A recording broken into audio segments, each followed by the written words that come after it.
আল্লাহর নির্দেশ মতো মূসা ও হারুন ফেরাউন ও তার সভাসদবর্গের নিকটে পৌঁছে গেলেন।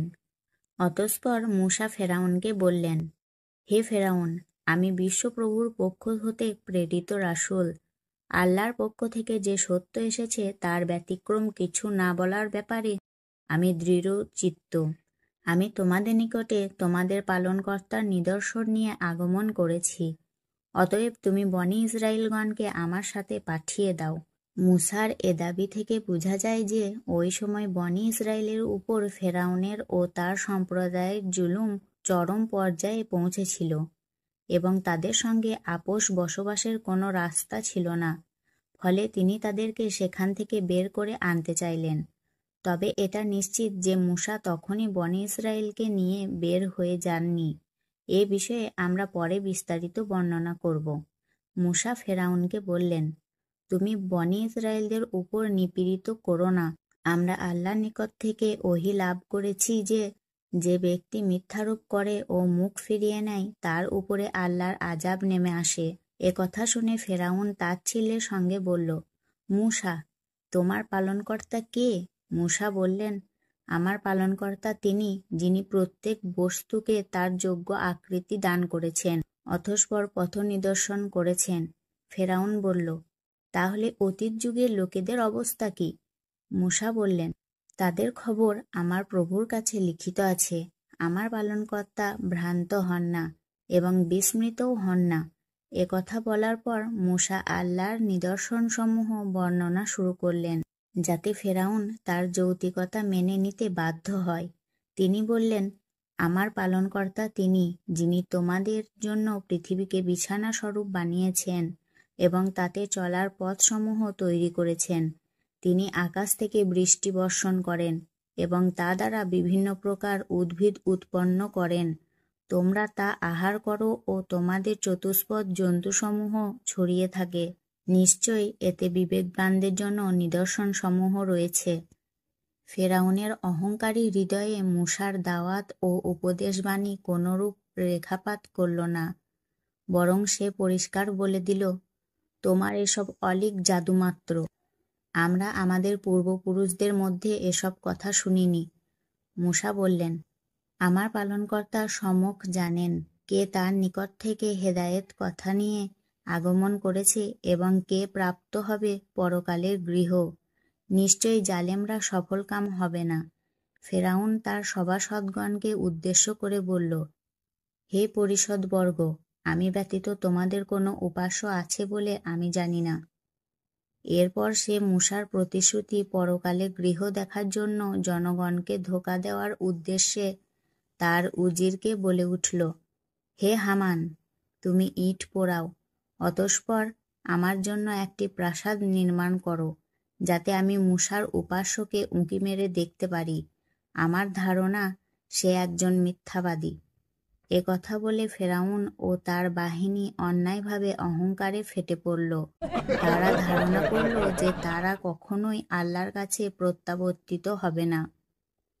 অন্যত্র বর্ণিত হয়েছে যে মূসা ও হারুন যখন ফেরাউনের কাছে গিয়ে বললেন, আমরা বিশ্বজগতের পালনকর্তার রাসূল, তুমি বনী ইসরায়েলকে আমাদের সাথে যেতে দাও। ফেরাউন তখন বাঁকা পথ ধরে প্রশ্ন করে বসল, আমরা কি তোমাকে শিশু অবস্থায় আমাদের মধ্যে লালন পালন করিনি? এবং তুমি কি আমাদের মাঝে তোমার জীবনের বহু বছর কাটাওনি? আর তুমি করেছিলে সে অপরাধ যা তুমি করেছিলে। এরপরেও তুমি আমাকে পালনকর্তা না মেনে অন্যকে পালনকর্তা বলছ। আসলে তুমিই হলে কাফির বা কৃতঘ্নের অন্তর্ভুক্ত। জবাবে মূসা বললেন, আমি সে অপরাধ তখন করেছি যখন আমি ভ্রান্ত ছিলাম।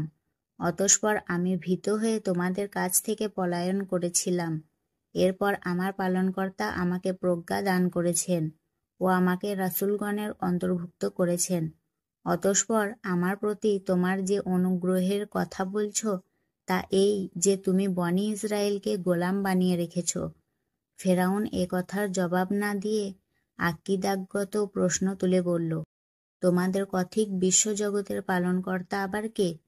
মূসা বললেন, তিনি নবমণ্ডল, ভূমণ্ডল ও এতদুভয়ের মধ্যবর্তী সবকিছুর পালনকর্তা। যদি তোমরা বিশ্বাসী হও।